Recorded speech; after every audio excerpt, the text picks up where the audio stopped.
The coffee in my hand was cold, but I didn't care. I stood in the middle of my tiny Brooklyn apartment staring at the sketch pad on my dining table, the one I'd poured my heart into for months. The dress, my dress, was there in pencil and ink, every bead and stitch mapped out like a constellation. I could still feel the ache in my fingers from the late nights, the way the needle pricked my thumb when I got too tired. It was more than fabric and thread.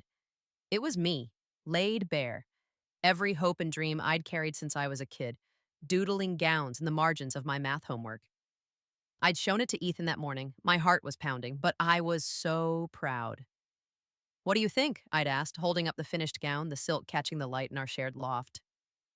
I could still see his face, his perfect polished face, the one that made every barista in Manhattan blush. His lips curled, not into a smile, but something sharper. "Sophie, come on," he said, barely looking up from his phone. "It looks cheap. You can't wear that to our wedding. My colleagues will be there. You need something asterisk respectable asterisk." The word hit like a slap. Cheap. I felt my face burn, my hands clutching the dress tighter, as if I could protect it from him. I wanted to say something, to tell him how I'd spent months designing it, how every bead was hand-stitched, how it was the most honest thing I'd ever made. But I didn't. I just stood there, the air heavy with his disapproval, and nodded. "Okay," I whispered, folding the dress back into its box like I was tucking away a piece of myself. That night, I couldn't sleep. I lay in bed, Ethan snoring softly beside me, and stared at the ceiling. My mind kept drifting back to a memory, one I hadn't thought of in years. I was 9, sitting on the floor of my mom's sewing room in our little house upstate. She was hemming a neighbor's skirt, her hands moving with this quiet grace I always admired. I was sketching a dress, a ridiculous, poofy thing with too many ruffles. "Sophie," she'd said, glancing over with a smile, "don't ever let anyone tell you your work isn't enough. You make what's in your heart, and that's always going to be beautiful, right? And so." I'd laugh then, but now, in the dark, her words felt like a lifeline I'd forgotten how to grab. The next morning, I went to work at the boutique, my eyes puffy from crying. The shop was a small, elegant place in Soho, all white walls and soft jazz, where I worked as an assistant designer. My job was mostly fetching fabric samples and sketching alterations for clients, but I loved it. The hum of the sewing machines, the smell of fresh cotton, it was my sanctuary. That day, though, I couldn't focus. I kept replaying Ethan's words, the way his voice dripped with disdain. Cheap. Unsuitable. Was that what he thought of me, too? Nina noticed right away.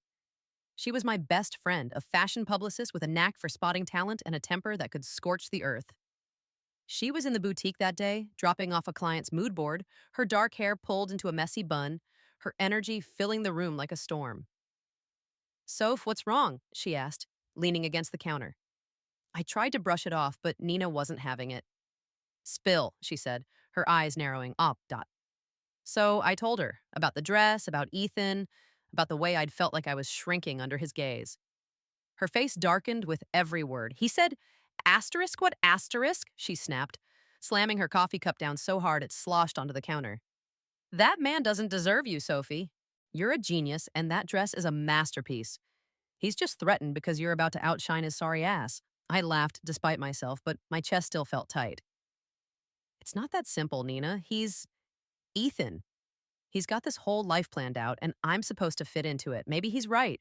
Maybe the dress isn't good enough." Nina grabbed my shoulders, her grip firm but kind.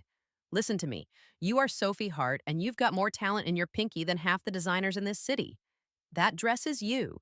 It's honest, it's beautiful, and it's going to shut up every snob who ever doubted you. Don't let Ethan's insecurities kill your spark."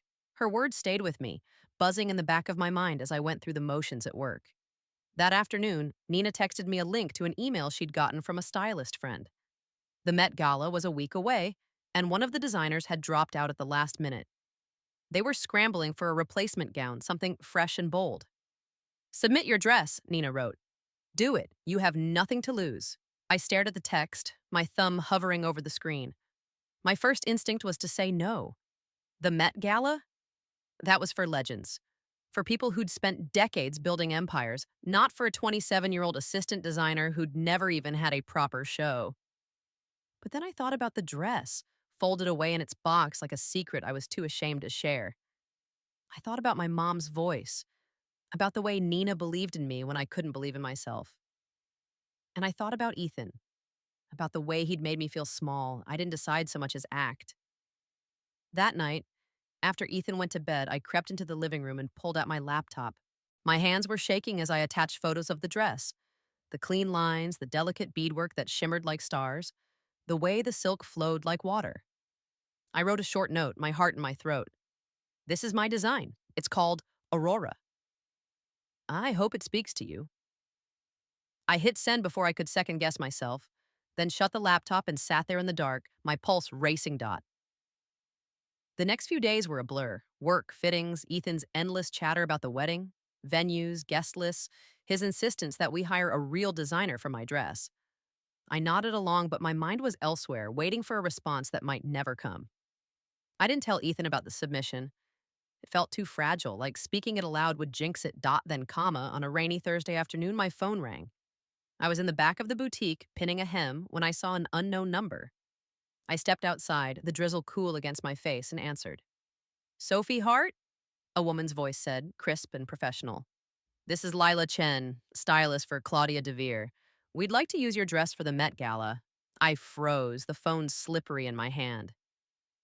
Claudia DeVere, the actress who'd walked every red carpet like she owned it, whose fashion choices were dissected by every blog and magazine. I'm sorry, I stammered. Did you say Claudia DeVere? Yes, Lila said, a hint of amusement in her voice.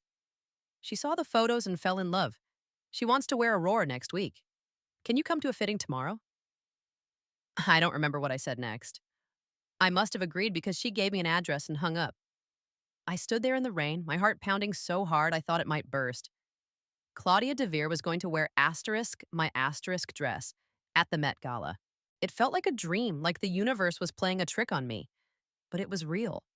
And for the first time in weeks, I felt like I could breathe. The fitting was surreal. Claudia was taller than I'd expected, her presence filling the room like a spotlight. She was kind, her smile warm as she slipped into the dress.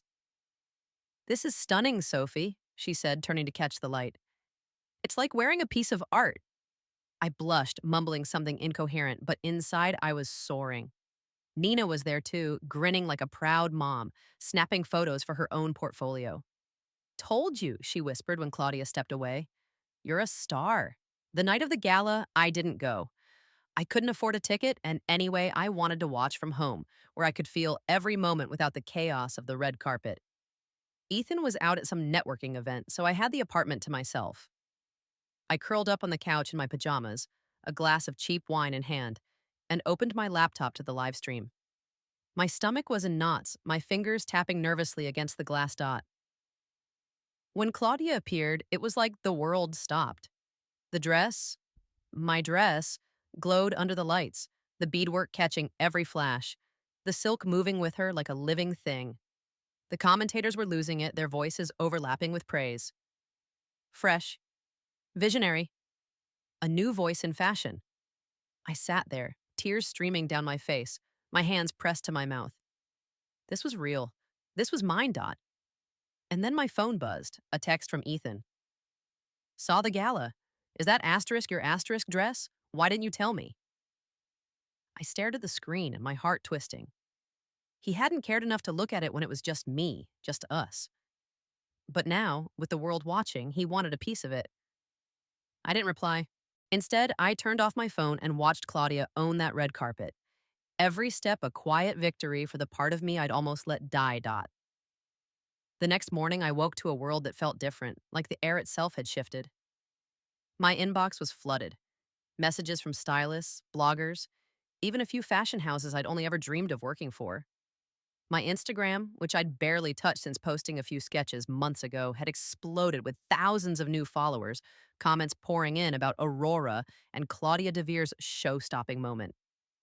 I sat on my couch, still in my pajamas, scrolling through it all with a mug of tea that went cold in my hands. It was overwhelming, exhilarating, and terrifying all at once. I kept waiting for the other shoe to drop, for someone to call and say it was all a mistake. But the calls kept coming. A Vogue editor wanted an interview. A boutique in Chelsea asked if I'd consider showcasing a capsule collection. And then, late in the afternoon, Nina burst through my door without knocking, her eyes wild with excitement. Soph, you're not gonna believe this, she said, tossing her bag onto the couch. I just got off the phone with a contact at Dior. Asterisk Dior, asterisk Sophie. They want to meet you. They're talking about a potential collaboration. I stared at her, my mouth open. Dior? Nina, that's not real. That's for people like Karl Lagerfeld, not me. She grabbed my hands, pulling me up from the couch. Stop it. You're Sophie Hart, and you just made the dress of the year. This is your moment. Own it. Her voice softened, and she squeezed my hands. You deserve this. After everything. Everything. The word hung between us, heavy with meaning. She didn't need to say Ethan's name for me to know what she meant. I hadn't told her yet, but I'd made a decision the night of the gala, sitting there in the glow of my laptop screen. I was done. Done with Ethan. Done with shrinking myself to fit into his polished, predictable world. I hadn't figured out how to tell him, but the weight of that choice was already lifting something inside me. Nina stayed for hours, helping me sort through emails and draft responses. We laughed, we cried, we ordered pizza and ate it straight from the box on my tiny kitchen counter. For the first time in months, I felt like myself again. Not the version of me that Ethan wanted, but the real me, the one who'd spent her childhood dreaming of runways and sketch pads. As Nina left, she hugged me tight and whispered, This is just the beginning, Soph. You're gonna change the game. But the high didn't last. Ethan came home that night, his tie loosened, his hair slightly mussed from whatever rooftop bar he'd been schmoozing at. He dropped his keys on the counter and looked at me, his smile too bright, too practiced. So, he said, leaning against the fridge, you're a big deal now, huh? Claudia DeVere wearing your dress? That's wild, babe. Why didn't you tell me you were submitting it? I stood at the sink, scrubbing a plate harder than necessary, my back to him. His voice was smooth, like he was trying to charm his way into a moment that wasn't his. I could feel his eyes on me, waiting for me to turn around, to beam at him, and say it was all fine. But I didn't. You didn't care about the dress, I said quietly, my voice steady despite the knot in my chest. You called it cheap. You barely looked at it, he laughed, a short, dismissive sound. Come on, Sophie, I was just being honest.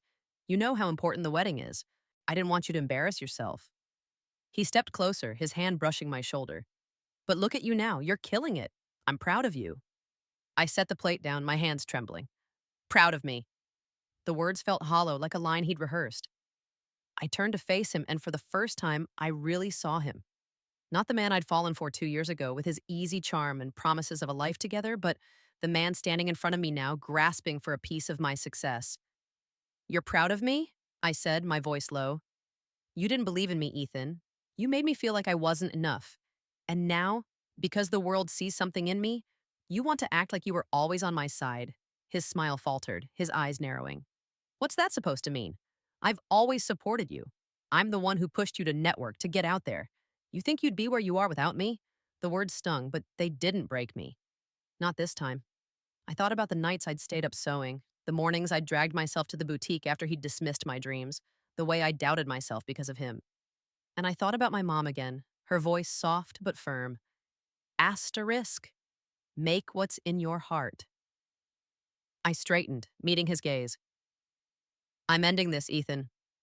We're done. He froze, his face a mix of shock and something else. Anger, maybe, or fear. You're serious? Because of one fight? Sophie, you're being dramatic. This is our life we're talking about.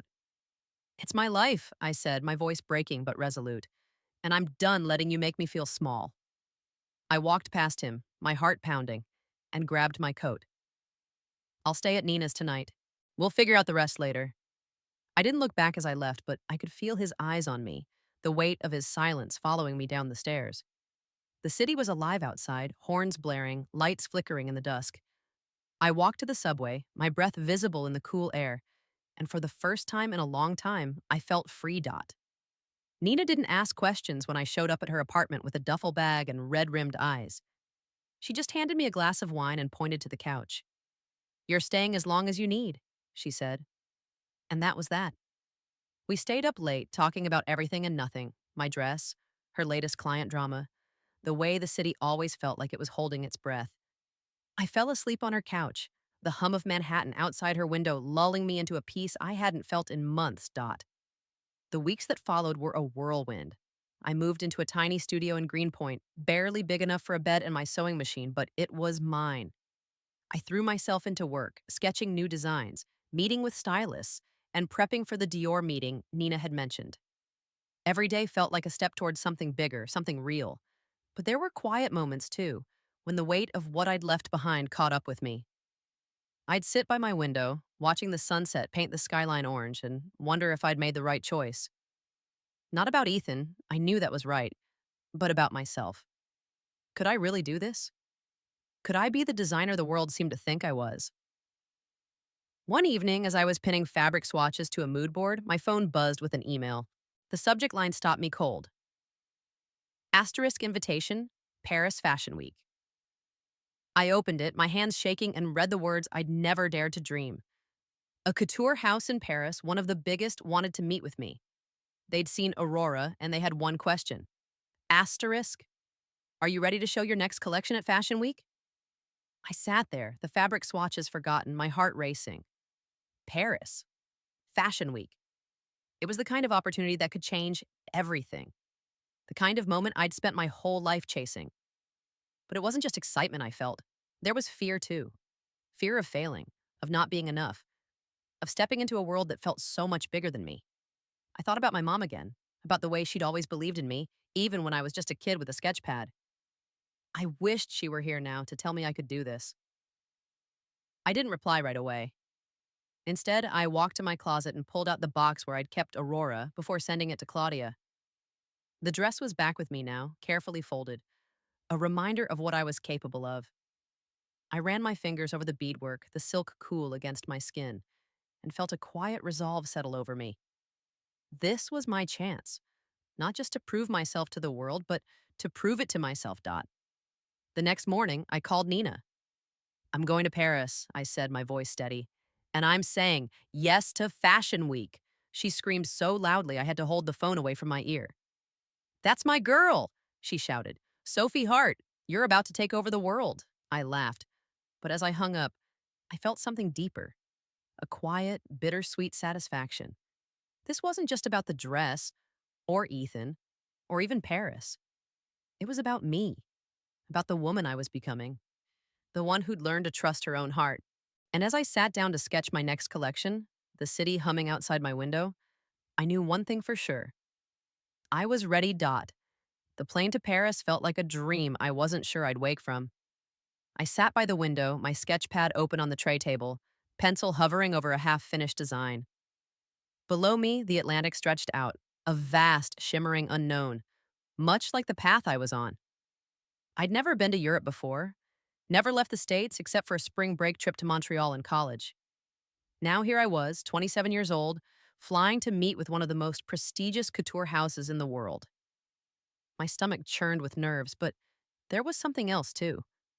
A spark of excitement, like the kind I used to feel as a kid when I'd stay up late sketching under the covers with a flashlight. I glanced at the empty seat next to me and thought about Nina. She'd wanted to come, but her latest client, a pop star with a penchant for dramatic capes, had her tied up in meetings.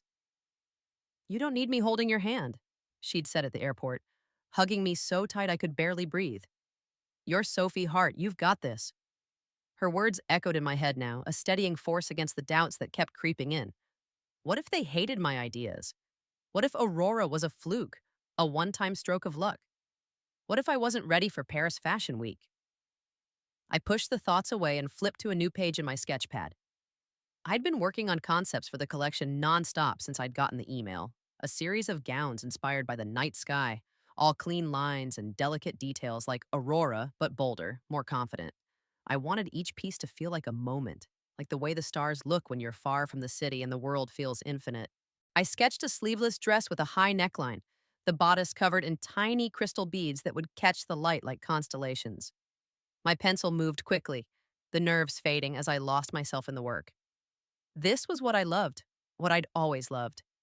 No one could take that from me, not Ethan, not my own fears. The memory of Ethan stung even now. He'd texted me a few times since I'd left, messages that started casual and turned desperate. Can we talk? I didn't mean to hurt you. You're making a mistake. I hadn't responded. I'd blocked his number after the last one, my hands shaking not from sadness, but from the realization that I didn't owe him anything, not an explanation, not a second chance. Still, there were moments when I'd catch myself wondering what he was doing, whether he'd seen the articles about Aurora, whether he regretted what he'd done. I hated that he still took up space in my mind, like a bruise that hadn't quite healed. I closed my sketch pad and leaned back, the hum of the plane lulling me into a half sleep. A memory surfaced, unbidden but vivid. I was 12, sitting on the front porch of our house upstate, my mom next to me with a glass of iced tea. It was summer, the air thick with the smell of cut grass and honeysuckle. I'd just finished a sketch of a dress, a simple sundress with a cinched waist, and I was showing it to her, my voice bubbling with excitement. Do you think I could be a real designer someday? I'd asked, my cheeks flushed. She'd set her glass down and looked at me, her eyes soft but serious. Sophie, she'd said, you can be anything you want, but it's not about what the world thinks. It's about what you feel when you create. That's what makes it real. I'd nodded, not fully understanding, but her words had stayed with me, a quiet anchor through every doubt and setback dot. The plane landed in Paris just as the sun was rising, the city bathed in a soft golden light. I stepped off the plane, my legs stiff, my heart racing. The airport was a blur of signs in French and hurried travelers, but I managed to find my way to a taxi. The driver, a middle-aged man with a thick accent, glanced at me in the rearview mirror. First time in Paris, he asked. I nodded, clutching my bag. You'll love it, he said, smiling. It's a city for dreamers. My hotel was a small, charming place in the Marais, with ivy climbing the walls and a tiny courtyard where guests sipped coffee under striped umbrellas. I checked in, dropped my bag in my room, and stood by the window looking out at the cobblestone street below. Paris felt alive, vibrant, like it was waiting for me to step into it.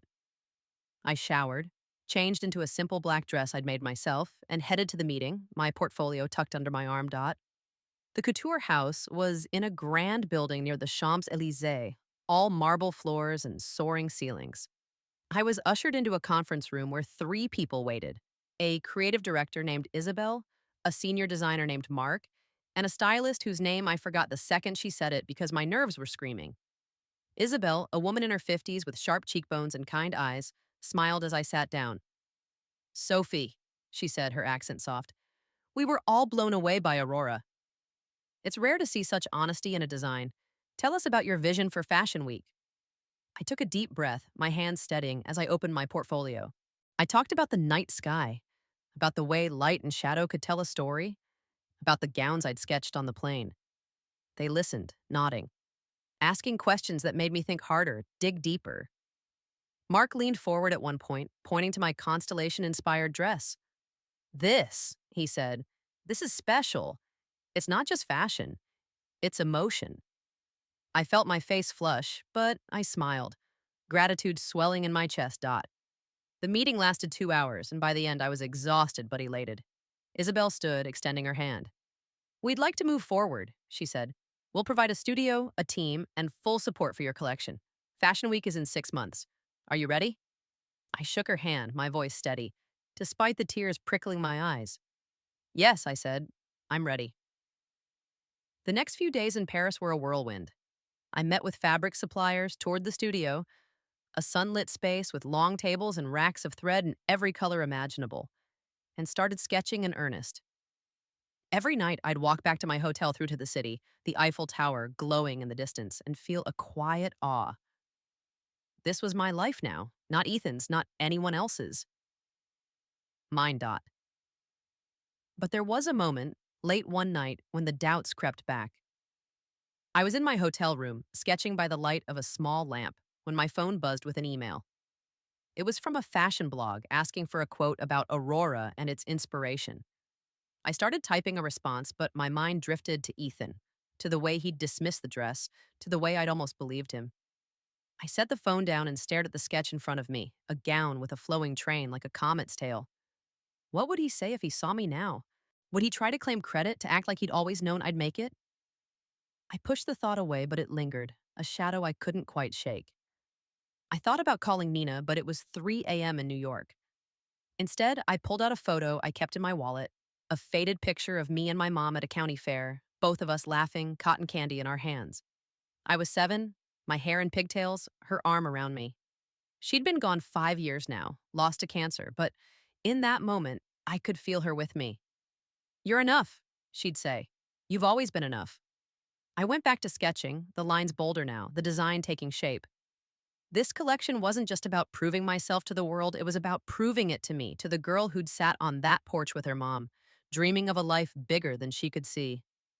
And as the Paris sky darkened outside my window, I felt a quiet certainty settle over me. I was ready, not just for Fashion Week, but for whatever came next.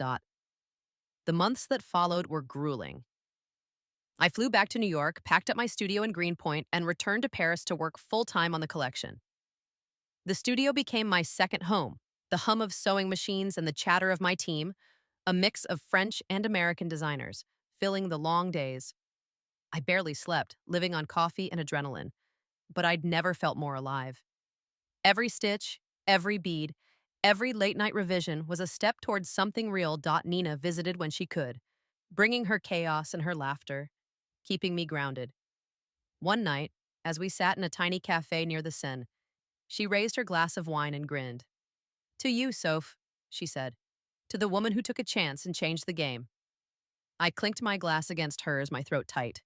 To us, I said, because I knew I wouldn't be here without her, without the people who'd believed in me when I couldn't. As Fashion Week approached, the pressure mounted. The collection was coming together, 12 gowns, each one a piece of the night sky. But there were moments when I'd stand in the studio, surrounded by fabric and pins, and feel the weight of it all. What if it wasn't enough? What if I let everyone down?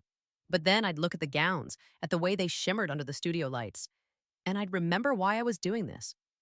Not for Ethan, not for the world, but for me. The morning of Fashion Week dawned crisp and gray, the Paris sky heavy with clouds that threatened rain. I stood in the backstage chaos of the Palais de Tokyo, my hands trembling as I adjusted the hem of a gown on one of the models. The air was thick with the smell of hairspray and perfume, the hum of voices, designers, stylists, assistants, blending into a frenetic buzz. My collection was set to close the show, a slot Isabel had insisted on, calling it a moment the world needs to see. I wasn't sure I believed her, but I was too busy to argue, my mind racing through last-minute checks, zippers, beads, the way the silk caught the light. The models were lined up, each one wearing a piece of my night sky. There was the constellation dress I'd sketched on the plane, its crystal beads shimmering like stars. A deep indigo gown with a flowing train like a comet streaking across the fabric. A sleeveless black dress with silver embroidery that evoked a moonless night. I'd poured everything into these pieces. Every late night, every doubt, every memory of my mom's voice telling me to keep going. Now, as I watched the models adjust their postures, their faces calm despite the chaos, I felt a strange mix of pride and terror. This was it. My heart, laid bare for the world to judge. Nina was there, of course, weaving through the crowd with her usual energy, her phone in one hand as she snapped photos for her clients. She caught my eye and grinned, giving me a thumbs up. You're killing it, Soph, she mouthed, and I managed a shaky smile. But inside, I was spiraling. What if the critics hated it? What if the gowns didn't move the way I'd envisioned? What if I'd come all this way, left everything behind, only to fall flat? I stepped into a quiet corner, pressing my hands to my face, trying to steady my breathing. A memory flickered, unbidden but sharp. I was 16, sitting in my high school art room after hours, working on a dress for the spring talent show. It was a simple thing, made from thrift store fabric, but I'd spent weeks on it, stitching by hand because we couldn't afford a machine. My art teacher, Mrs. Callahan, had found me there, hunched over the table, my fingers raw. Why do you work so hard, Sophie? She'd asked, her voice gentle. I'd shrugged, embarrassed, but she'd pressed. It's not just about the dress, is it? I'd looked up, my throat tight, and said, it's about feeling like I matter.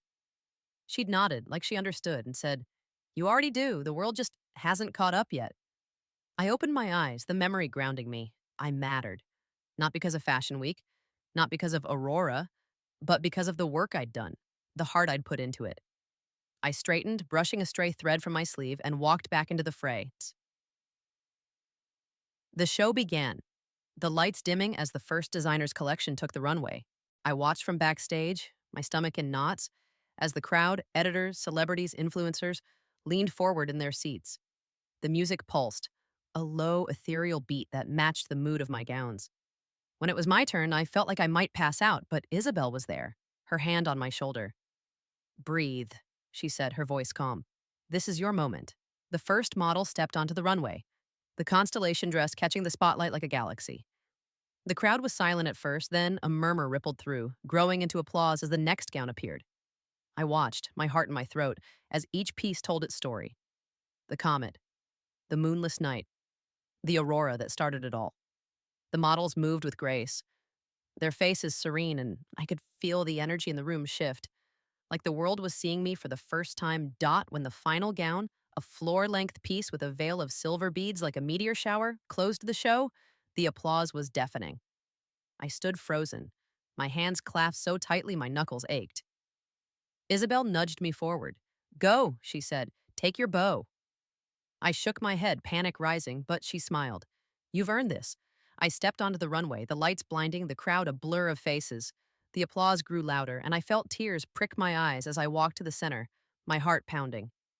I didn't know what to do, so I just stood there, my hands clasped, and gave a small nod. The models joined me, their gowns shimmering under the lights, and for a moment, it felt like we were all part of something bigger, something that mattered. Dot backstage, the chaos resumed. Hugs, congratulations, Nina practically tackling me with a scream. You did it, she shouted, her eyes shining. Sophie, you freaking did it, I laughed, the tension in my chest finally easing. But there was a part of me that still felt raw, exposed. I'd done what I'd set out to do, but what came next? The thought lingered, heavy and quiet, as the adrenaline began to fade. Dot. That night, there was a party at a rooftop venue overlooking the Seine. The city sparkled below, the Eiffel Tower glowing like a beacon. I wore one of my own designs, a simple black gown with a single silver thread running through it, like a shooting star. Nina was by my side, introducing me to editors and designers, her pride in me palpable. I smiled, shook hands, answered questions about my inspiration, but my mind kept drifting. I stepped onto the balcony, needing air, and leaned against the railing, the cool night breeze brushing my skin. I thought about Ethan, not with anger, but with a strange, quiet clarity. He'd posted about me on Instagram a few weeks ago, a vague, self-serving caption about supporting talent. I'd seen it before I blocked him for good, and it hadn't hurt the way I'd expected. It was just noise, irrelevant to the life I was building. But standing there with Paris stretched out before me, I realized something. I'd been carrying his words, cheap, unsuitable, like a weight even after I'd left him. And tonight, with the applause still ringing in my ears, I was ready to let them go. A voice interrupted my thoughts. Sophie? It was Isabel, holding 2 glasses of champagne. She handed me one and joined me at the railing. You were extraordinary today, she said, her voice warm. But you look like you're carrying the world. What's on your mind? I hesitated, then took a sip of champagne, the bubbles sharp against my tongue. I guess I'm just scared, I admitted. This is everything I've ever wanted, but it's so big. What if I can't keep up? What if I'm not enough? She looked at me, her eyes steady. No one is ever ready for this, Sophie. Not really. But you don't have to be perfect. You just have to be you. Aurora wasn't a fluke. Tonight wasn't a fluke. You have something to say, and the world is listening. Her words settled over me, quiet and true. I thought about my mom, about Mrs. Callahan, about Nina, about all the people who'd seen me when I couldn't see myself. And I thought about the girl I'd been, sketching dresses in the margins of her life, dreaming of a moment like this. I wasn't that girl anymore, but I carried her with me, her hope and her heart. Dot. The party went on, laughter and music spilling into the night, but I stayed on the balcony a little longer, the city humming below. I felt a bittersweet ache, not for what I'd lost, but for what I'd found. I'd spent so long trying to prove myself to Ethan, to the world, to the doubts in my own head. But tonight, I'd proven something else. I was enough. Not because of the gowns or the applause, but because I'd kept going, kept creating, kept believing in the part of me that refused to break. Dot. The next morning, I woke to a flood of reviews. The critics called my collection revolutionary, a love letter to the cosmos, a debut that will redefine couture. I read them in my hotel room, my coffee going cold, and felt a quiet satisfaction. This wasn't the end, it was a beginning. There would be more collections, more shows, more moments of doubt and triumph, and I was ready for all of it. I packed my bags, my sketch pad tucked carefully inside, and took one last walk through Paris before my flight. The streets were alive with morning light, the smell of fresh bread drifting from bakeries. I stopped at a small cafe, ordered a croissant, and sat by the window watching the city wake up. My phone buzzed with a text from Nina. Proud of you, superstar. What's next? I smiled, typing back, everything. As I boarded the plane home, I felt lighter than I had in years. The doubts weren't gone, they'd always be there whispering, but they didn't own me anymore. Pad on the plane, the hum of the engines a familiar comfort, and let my pencil move across the page. A new design took shape, a gown with a soft gradient drape, like the twilight fading into night.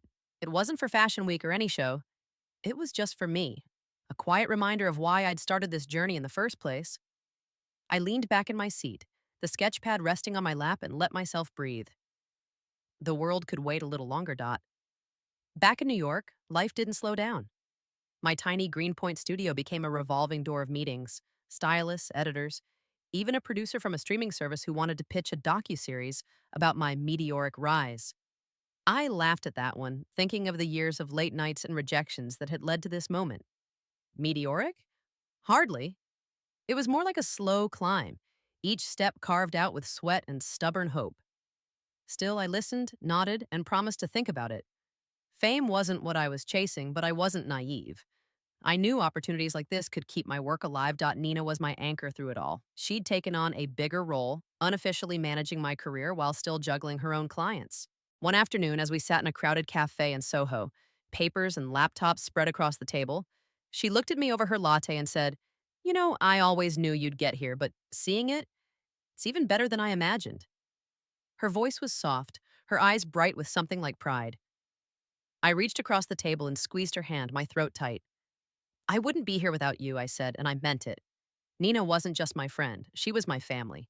The one who'd seen me at my lowest and never stopped believing dot work consumed me, but there were quiet moments, too, when I'd slip back into the rhythm of the life I was building. I'd walk to the corner bodega at dusk, the air sharp with autumn chill, and buy a coffee just to feel the warmth of the cup in my hands. I'd sit on my fire escape, sketching under the glow of a string of fairy lights I'd strung up, the city's heartbeat pulsing below. Those moments felt sacred, like I was stitching myself back together, piece by piece. I thought about my mom a lot in those moments, her laugh, the way she'd hum old jazz standards while she sewed. I missed her fiercely, but I felt her with me, in the lines of my sketches, in the courage I was learning to carry. Dot. The world kept talking about Aurora.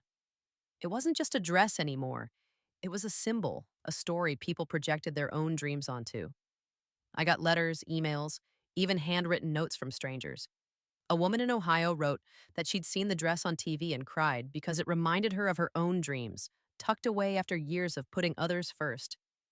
A teenager in London sent a sketch of her own inspired by mine, with a note that said, "You made me believe I could do this." I kept those letters in a box under my bed, pulling them out on days when the doubts crept back. They weren't just about me, they were about all of us.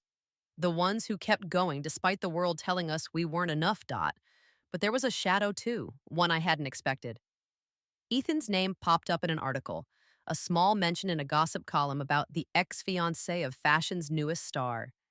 He'd given an interview, spinning a story about how he'd always supported my talent, how we'd grown apart, but he wished me well. I read it on my phone, standing in my kitchen, the kettle whistling behind me. My first instinct was anger. How dare he? But it faded quickly, replaced by something closer to pity. He was still chasing relevance, still trying to attach himself to a story that wasn't his. I closed the article and turned off my phone, the kettle's whistle fading into silence. He didn't matter anymore.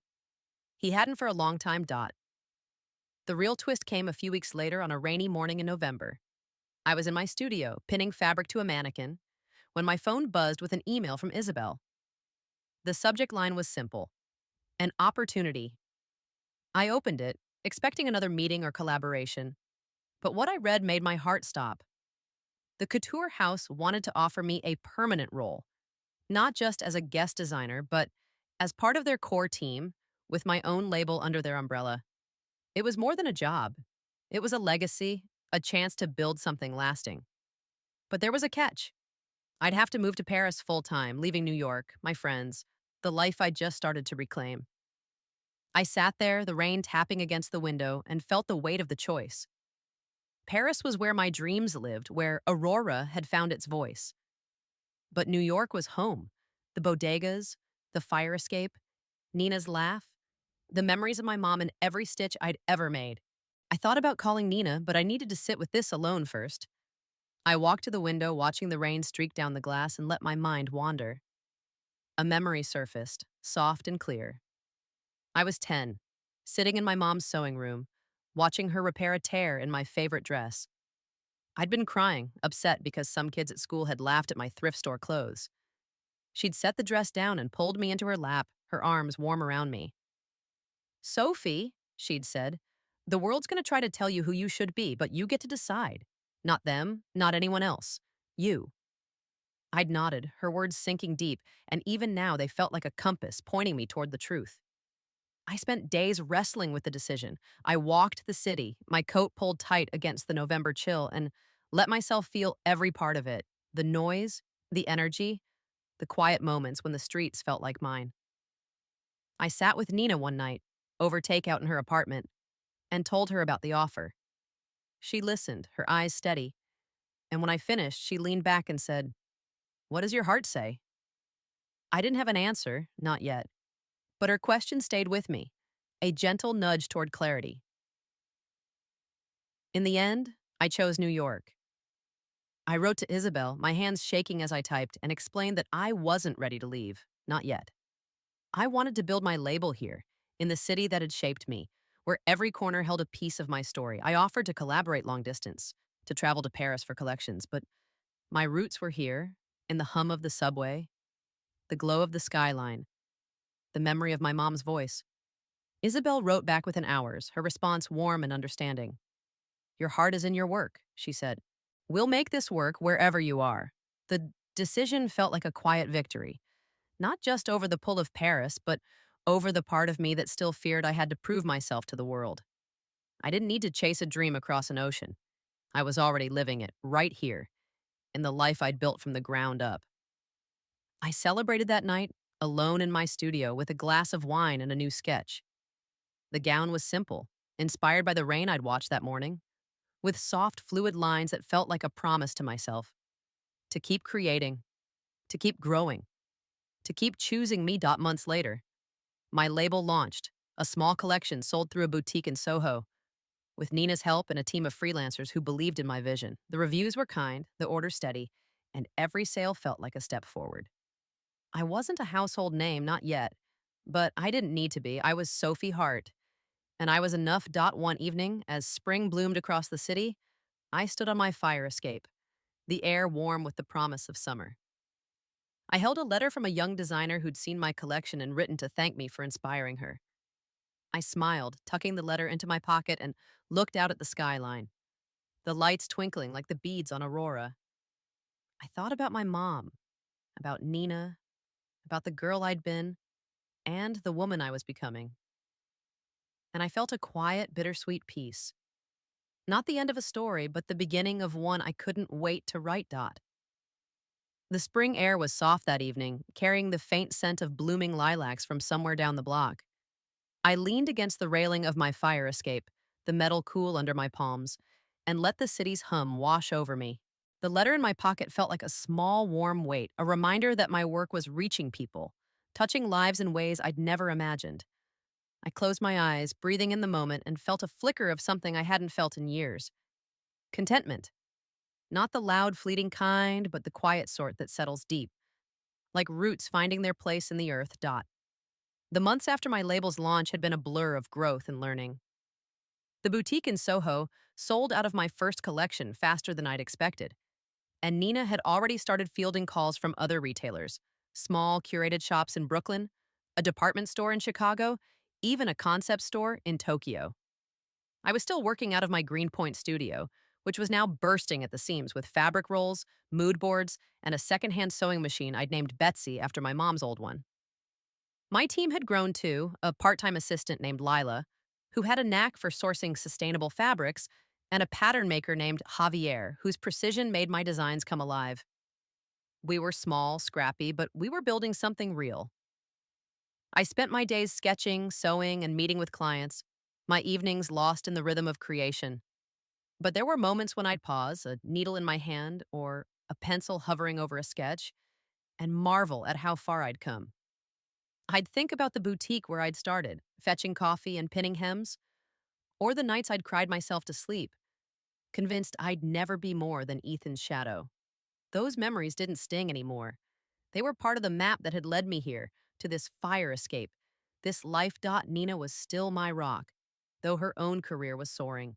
She'd landed a major client, a French actress who'd worn one of my dresses to a premiere, and her phone was always buzzing with new opportunities.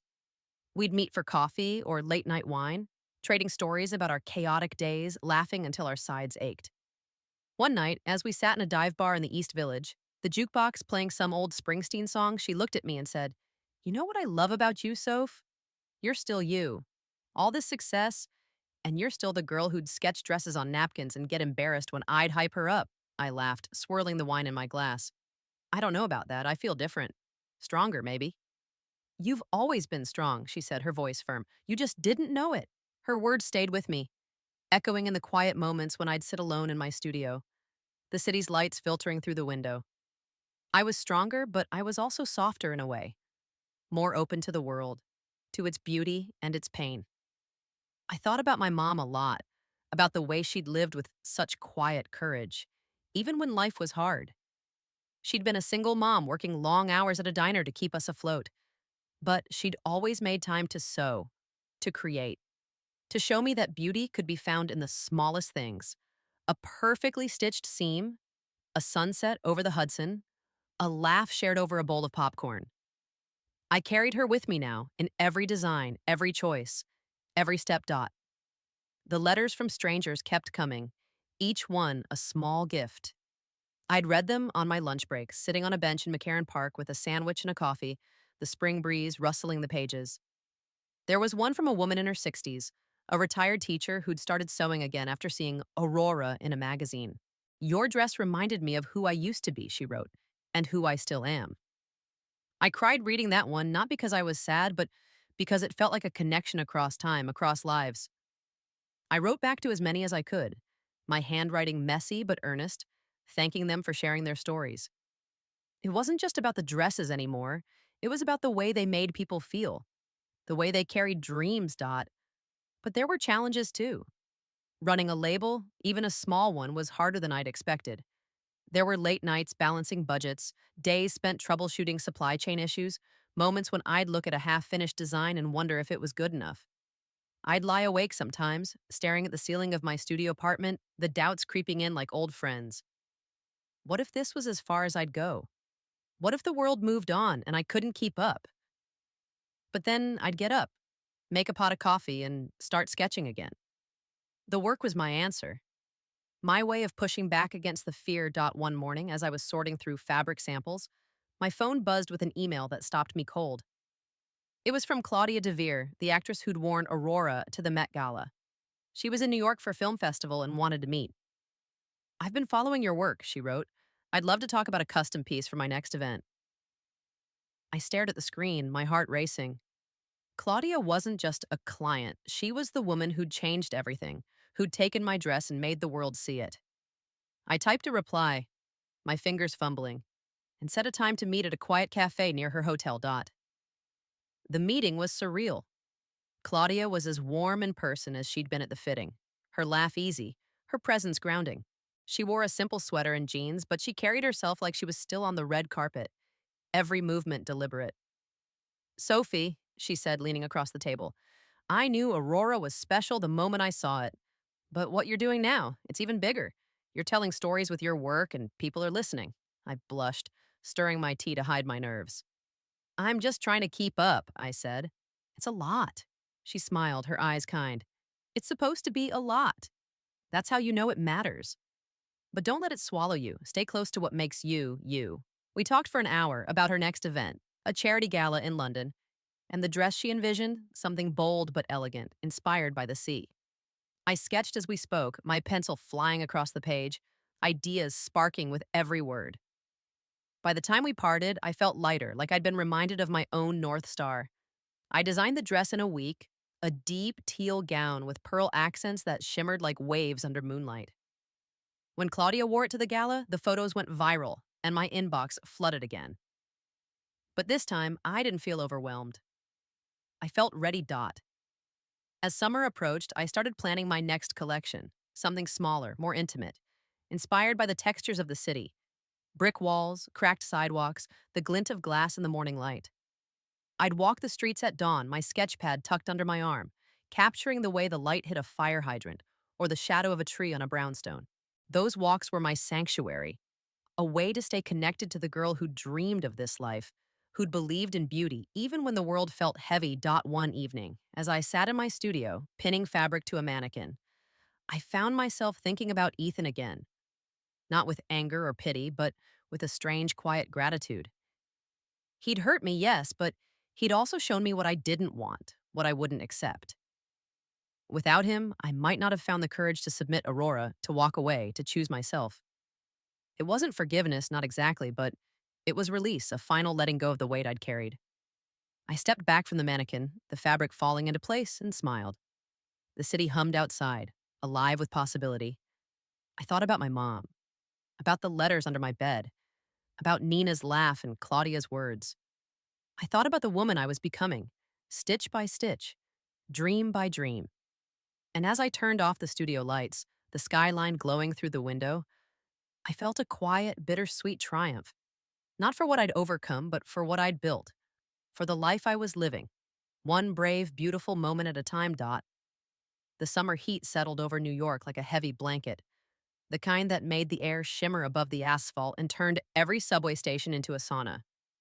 I'd taken to working early in the morning when my studio was still cool, the light soft through the windows.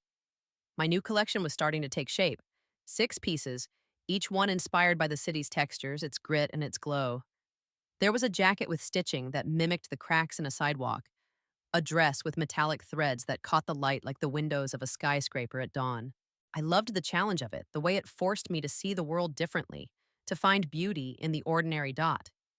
But even as I poured myself into the work, there were moments when I'd pause, a pin between my fingers, and feel the weight of how much had changed. A year ago, I'd been engaged to Ethan, my dreams tucked away like the dress he'd called cheap.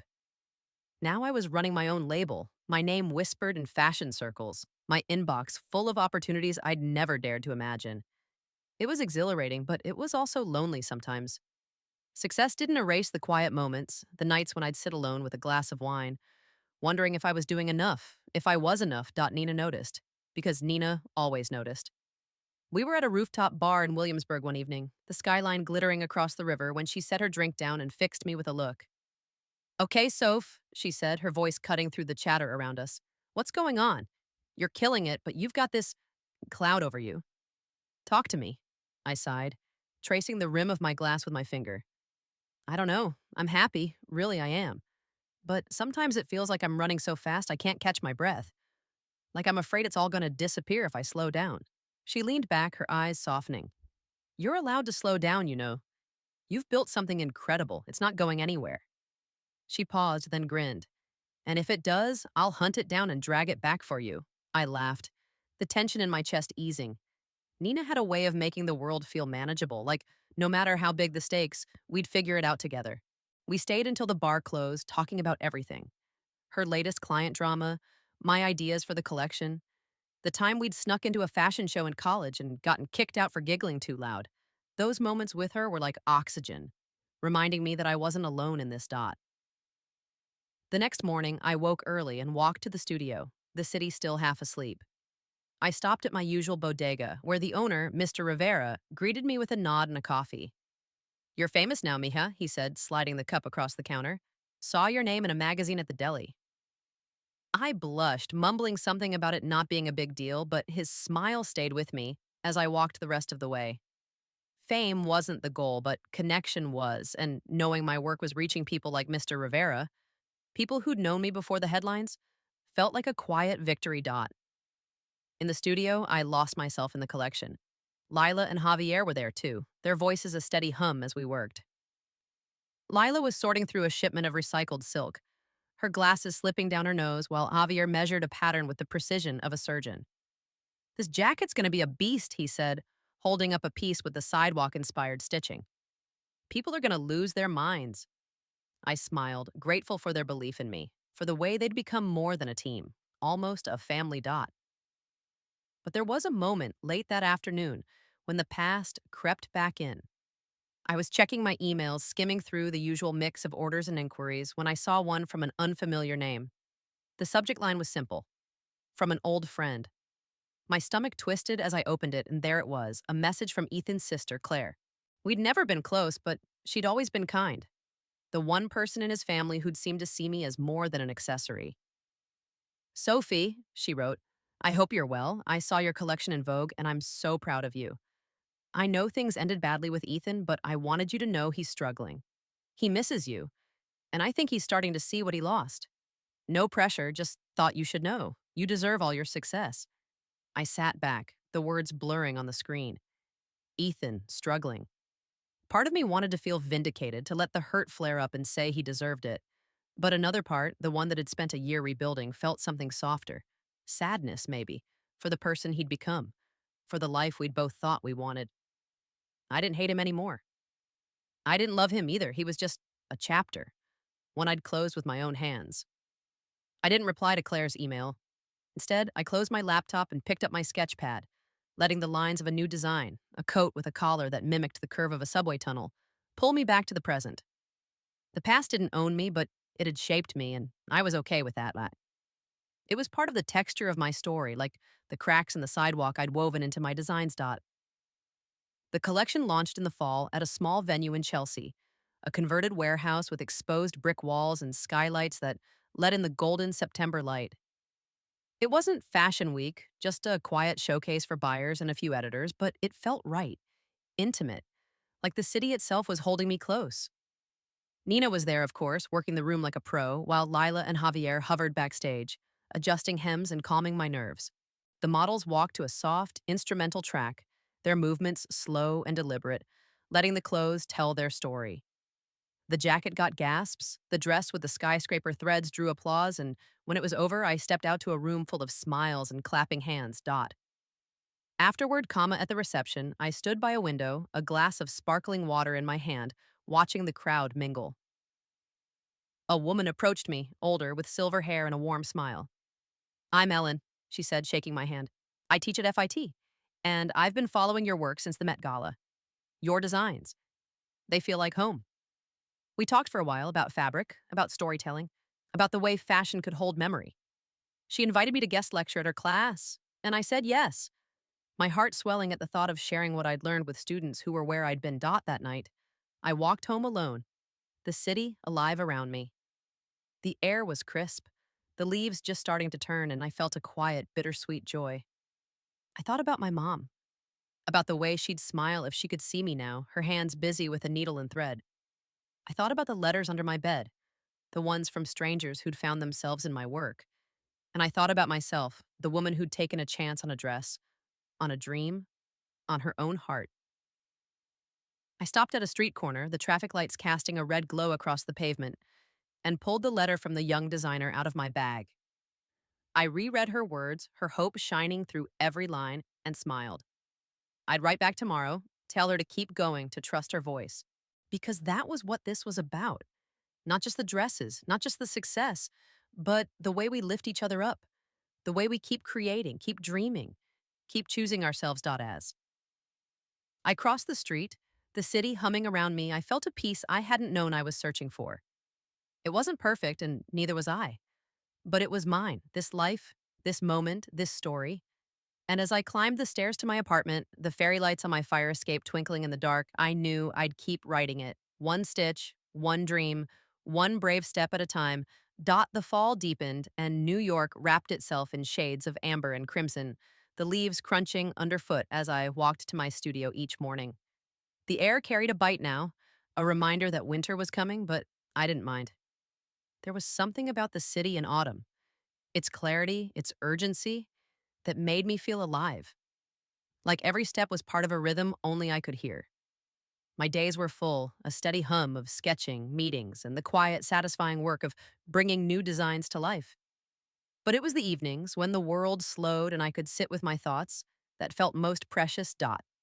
The Chelsea showcase had opened doors I hadn't expected.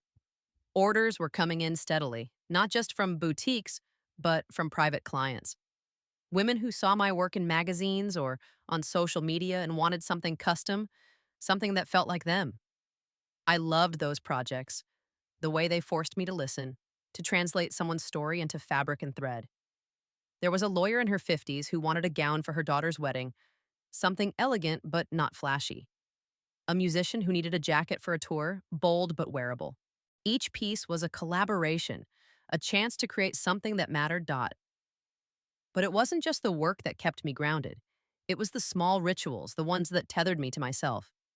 I'd stop at Mr. Rivera's bodega every morning, trading stories about the neighborhood while he poured my coffee. I'd sit on my fire escape at dusk, sketching under the fairy lights. The city's skyline a jagged silhouette against the sky. And I'd read the letters that still arrived, each one a reminder that my work was part of something bigger. I'd started a habit of pinning my favorites to a corkboard in the studio, a note from a single mom who'd bought one of my dresses for a job interview and landed the role, a drawing from a kid in Brooklyn who'd seen my collection and wanted to be a designer someday.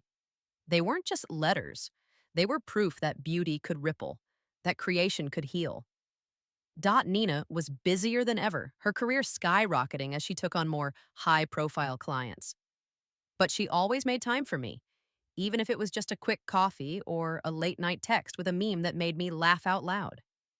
One afternoon, she burst into the studio, her arms full of fabric samples she'd swiped from a supplier. "Soph, you're gonna die when you see this linen," she said, dropping the bundle on my table. "It's perfect for that coat you were sketching." We spent hours sorting through the samples, laughing and planning, the studio filled with the kind of ease that only comes from knowing someone sees you completely. But there were moments when the weight of the past would catch me off guard. I'd be pinning a hem or scrolling through emails, and I'd remember Ethan's voice, the way he'd made me feel like my dreams were too small, too insignificant. Those memories didn't hurt the way they used to, but they lingered, like a faint scar you only notice in certain light. I'd think about Claire's email about Ethan struggling and wonder what he was doing now. Was he still chasing the perfect image, the perfect life? Or had he started to see the cracks in his own story? I didn't wish him ill. I just didn't wish him anything. He was a stranger now, someone I'd known in another life. A memory would surface sometimes, soft and unbidden, pulling me back to a moment I hadn't thought of in years. I was 14, sitting on the roof of our house upstate with my mom, a blanket wrapped around us as we watched the stars. It was one of those rare nights when she wasn't working, and we'd stayed up late talking about nothing and everything. I'd told her I wanted to design dresses to make something people would remember. She'd smiled, her hand warm on my shoulder, and said, "You will, Sophie. But don't do it for them. Do it for you because it makes your heart sing." I hadn't understood then, but I did now. Every stitch, every design was for me, for the girl who dreamed under those stars, for the woman who'd learned to keep dreaming even when the world said no. The guest lecture at FIT was one of the most nerve-wracking things I'd done since Fashion Week. Ellen, the professor who'd approached me at the showcase, had been emailing me with details, her enthusiasm contagious. "The students are so excited," she wrote. "They've been studying your work all semester." I wasn't sure what to expect as I walked into the classroom, my portfolio under my arm, my stomach fluttering.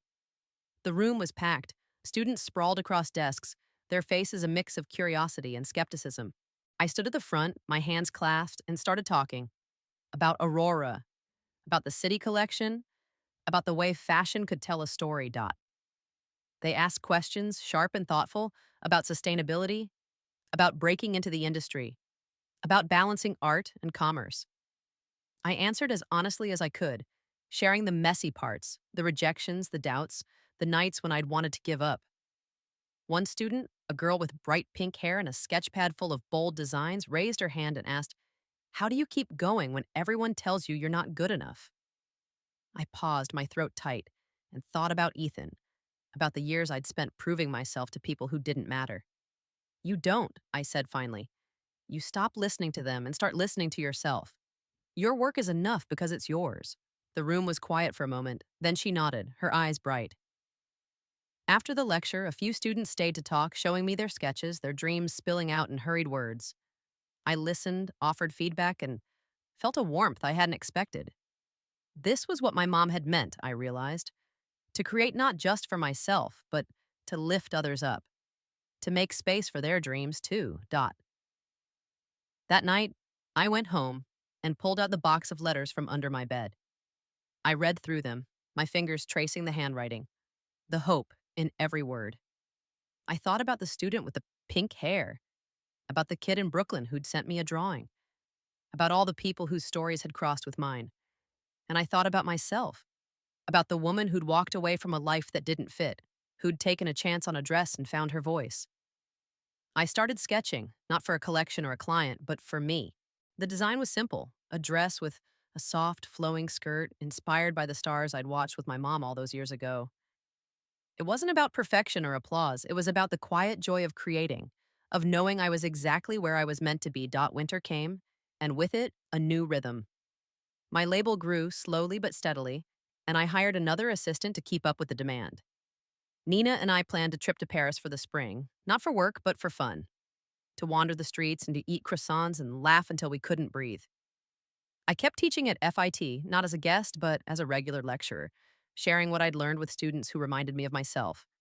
Hungry, hopeful, a little afraid. And through it all, I kept creating. Not for the world, not for the critics, but for the part of me that still sang, that still dreamed.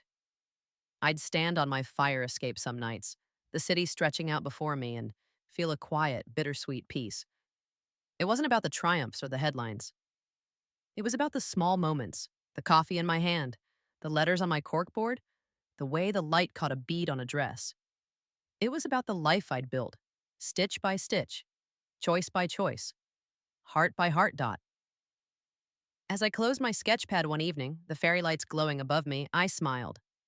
The stars were out, faint against the city's glare, but I could see them, just like I'd seen them with my mom all those years ago. And I knew, with a certainty that felt like home, that I'd keep going, keep creating, keep dreaming, keep choosing myself. Not because I had to, but because it made my heart sing. Winter wrapped New York in a quiet hush, the kind that made the city feel softer, like it was holding its breath. Snow dusted the streets, turning the sidewalks into a patchwork of white and gray, and I'd bundle up in my scarf and coat, my breath clouding in the air as I walked to the studio. The days were shorter now, the light fading early, but I didn't mind. There was something about winter's clarity, the way it stripped everything down to essentials, that made my work feel sharper, more intentional. I'd sit by the studio window, sketching under the glow of a desk lamp, the snow falling outside like a silent promise. My label was finding its footing, a small but steady presence in the fashion world. The city collection had sold well, and I was already planning the next one, inspired by the seasons: winter's stark beauty, spring's tentative bloom. I'd started experimenting with textures, weaving wool and silk together to mimic the way snow clung to branches or petals unfolded in the morning light. It was slower work, more personal, and I loved the challenge of it. The way it forced me to be patient, to trust the process. But it wasn't just the work that filled my days. Teaching at FIT had become a cornerstone, a place where I could give back and find new inspiration. The students were fearless, their ideas wild and unpolished, and I found myself learning as much from them as they did from me. We'd spend hours in the classroom dissecting designs, debating form and function, laughing over shared stories of late-night sewing disasters. One student, Malik, a quiet kid with a knack for draping, showed me a gown he'd made from recycled denim, its lines so clean it took my breath away. "You're gonna go far," I told him, and his shy smile stayed with me long after class ended. Outside the studio and the classroom, life had its own rhythm. I'd meet Nina for dinner at our favorite diner, the one with the cracked vinyl booths and the best milkshakes in Brooklyn. We'd talk about everything: her latest client, a director who wanted a custom wardrobe for his next film, my plans for a pop up shop, The way the city felt different now, like it was ours in a way it hadn't been before. She'd lean across the table, her eyes bright, and say, "We're doing it, Soph. We're really doing it." And I'd nod, my heart full, because she was right. We were building lives that mattered, lives we'd chosen, dot. But there were moments when the solitude of my path would creep in, soft and uninvited. I'd be in my apartment folding laundry or watering the tiny fern I'd bought on a whim, and feel a pang of something I couldn't quite name. Not loneliness exactly, but a quiet ache for connection, for someone to share the small moments, the way the snow looked on my fire escape, the smell of coffee in the morning, the thrill of a design coming together. I'd dated a little since Ethan, casual coffee dates that never went anywhere, but I wasn't ready for more. Not yet. I was still learning to love myself, to trust the woman I was becoming.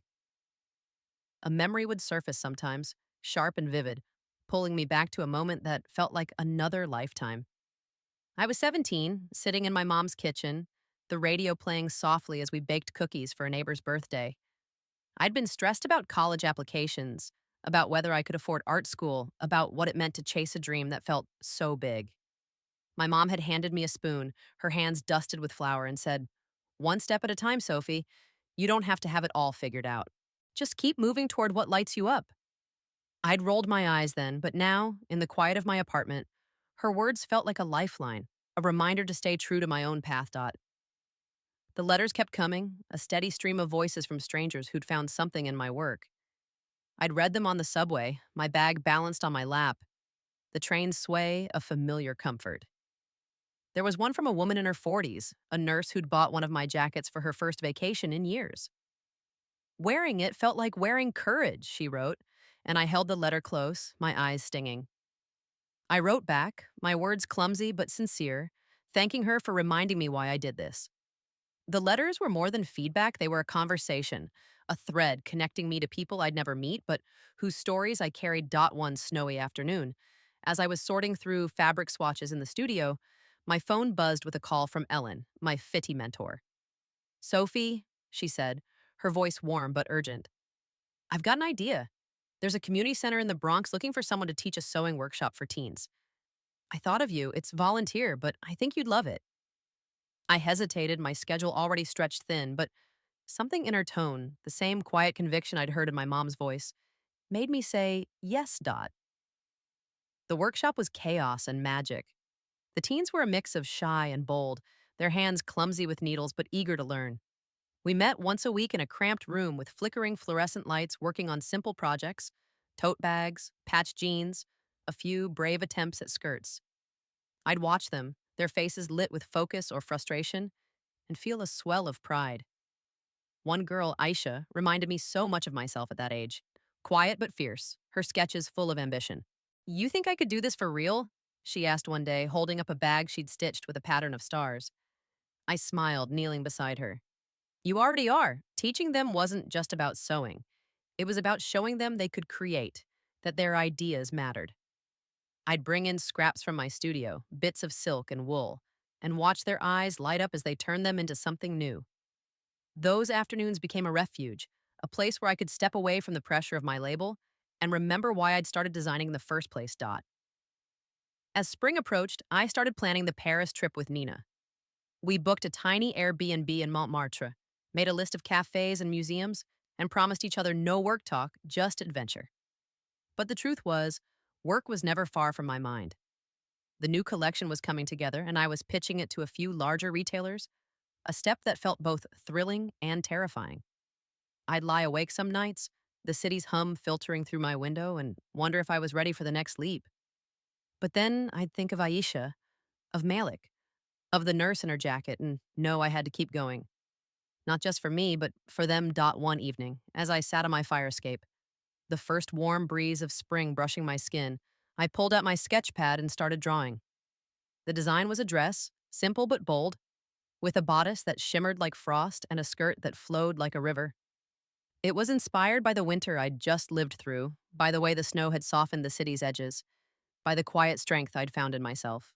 I sketched until the light faded, the fairy lights above me glowing like stars, and felt a peace that was both fragile and fierce.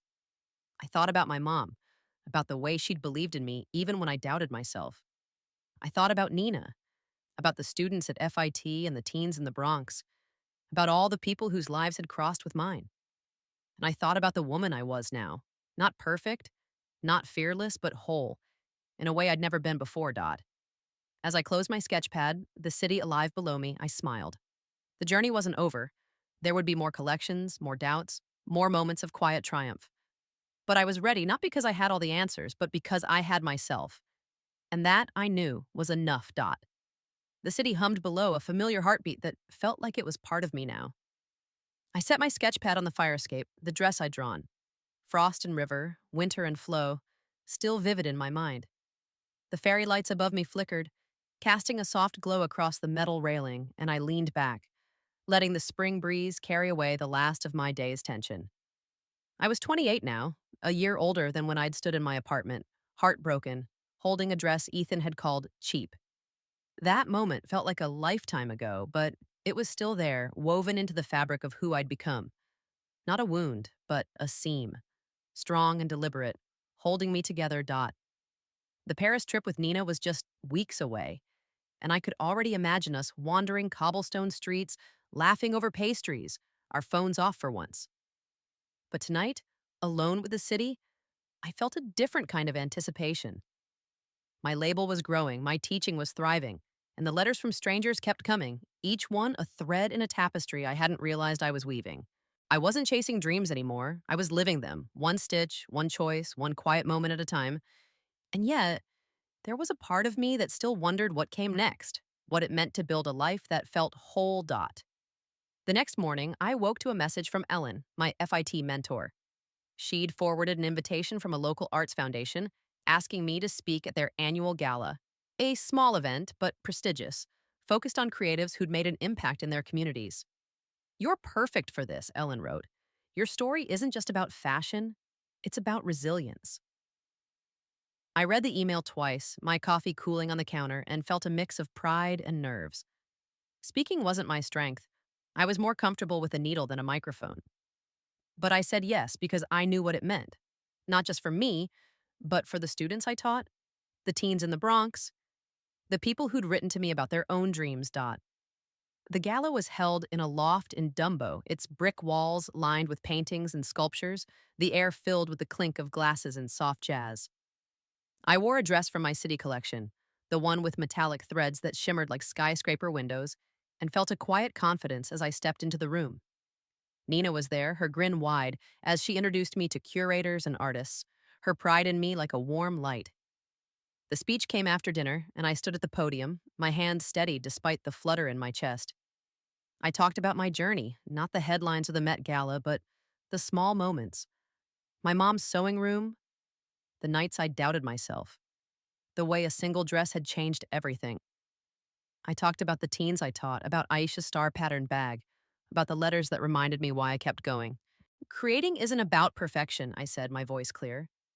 It's about courage, about making something true, even when the world tells you it's not enough. The applause was warm, not deafening, but it felt real, like the room understood. Afterward, people approached me, sharing their own stories. A painter who'd started over in her 50s, a poet who'd found his voice after years of silence. I listened, my heart full, and realized this was what I'd been searching for. Not just success, but connection. A way to give back the hope others had given me. Dot.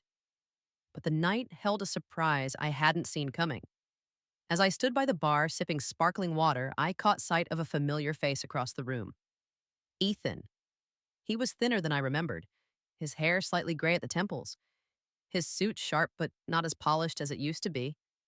He was talking to a woman in a red dress, his smile practiced but strained, like he was trying too hard. My stomach twisted, not with anger, but with a strange, quiet clarity.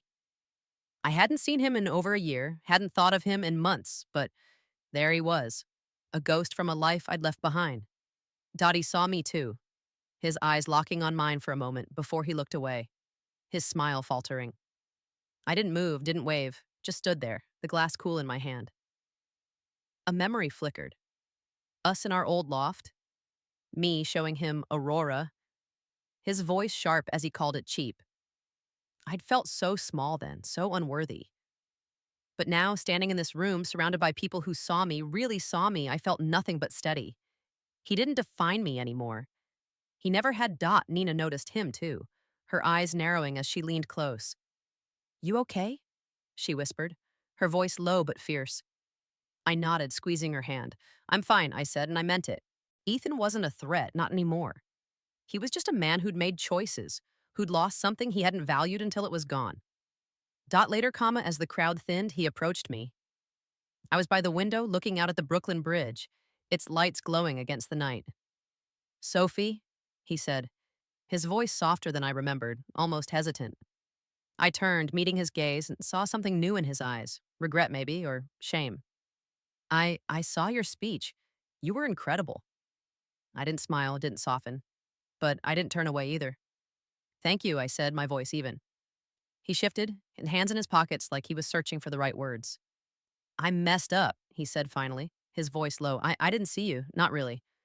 I thought I was helping, pushing you to be more, but I was wrong. I'm sorry. The words hung between us, heavy but not healing. I'd waited for them once, back when I thought his approval mattered. But now, they were just words. Too late to change anything. I thought about the nights I'd cried, the doubts he'd planted, the way I'd rebuilt myself without him. I appreciate that, I said, my tone calm but firm. But I don't need your apology, Ethan. I'm not that person anymore. He nodded, his jaw tight. And for a moment, I saw the weight he carried. Not just losing me, but losing the image he'd built his life around. His career, once so promising, had stalled.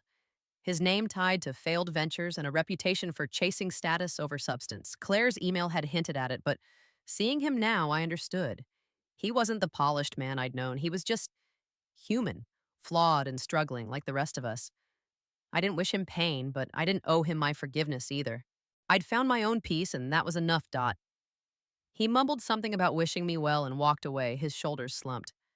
I watched him go, the bridge's lights reflecting in the window, and felt a quiet release. Not triumph, not revenge, but freedom. The kind that comes from knowing you've outgrown the things that once held you back, Dot. The weeks that followed were a blur of preparation. Nina and I flew to Paris, our trip a whirlwind of laughter and wonder. We climbed the steps to Sacré-Cœur, ate crepes in the rain, sat by the Seine with sketch pads and no agenda. I drew dresses inspired by the city's rooftops, the zinc gray slopes and chimney shadows, while Nina snapped photos and teased me about becoming too French. Those days felt like a gift, a reminder that life wasn't just work, it was joy, connection, the moments that made your heart full. Dot back in New York, my label continued to grow. The pop-up shop opened in Williamsburg, a cozy space with exposed brick and racks of my designs. Customers came not just for the clothes, but for the story. The way each piece felt like a piece of the city, a piece of me. I hired another team member, a young designer named Priya, whose bold ideas pushed me to think bigger. The teens in the Bronx workshop graduated to more complex projects. Aisha presenting me with a jacket she'd made, its stitching so precise I hugged her on the spot. And at FIT, I started mentoring a few students one-on-one, watching them bloom into artists with voices of their own. Dot. But the real transformation was quieter, deeper. I wasn't the girl who'd shrunk under Ethan's gaze, or even the woman who'd stood on the Fashion Week runway, heart pounding. I was someone new. Stronger, yes, but also softer, more open to the world's beauty and its flaws. I'd learned to trust my heart, to create not for approval, but for the joy of it, the way my mom had taught me. I'd learned that success wasn't about headlines or sales, but about the lives I touched, the students, the letter writers, the strangers who saw themselves in my work. And I'd learned that I was enough, not because of what I'd achieved, but because of who I was. One spring evening, a year after the gala, I sat in my studio, the windows open to let in the warm air. The city was alive outside, the hum of traffic and laughter mixing with the scent of blooming trees. I was working on a new dress, a gift for Aisha's high school graduation, its fabric soft and starry, like the bag she'd made all those months ago. My phone buzzed with a text from Nina. Dinner tonight? I'm craving dumplings. I smiled, typing back, always. I set the dress aside and walked to my corkboard where the letters were pinned, their edges curling from time. I touched one, the nurse's note about courage, and felt a swell of gratitude. For her, for Aisha, for Nina, for my mom, for every person who'd helped me find my way. I thought about Ethan, a distant memory now. His apology, a footnote in a story that was mine to write. And I thought about the woman I'd become, not perfect, but whole, her heart singing with every stitch. I stepped onto my fire escape, the fairy lights glowing above me, and looked out at the city. The skyline shimmered, a constellation of dreams, and I closed my eyes, feeling the breeze against my skin. For you, Mom, I whispered, my voice soft but sure. And then I smiled, because it was for me, too.